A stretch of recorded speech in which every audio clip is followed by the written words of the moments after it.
I'm gonna go tear down the rest of this porch. David's gonna help me, aren't you, David? Huh? You gonna help me? And then I'll start moving the dirt, pile it up over here, mix that up. I'm going to my friend Mary's house, hopefully on Wednesday, to get a load of horse manure.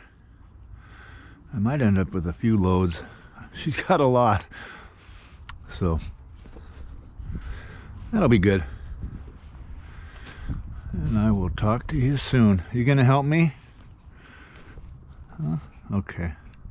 Bye now.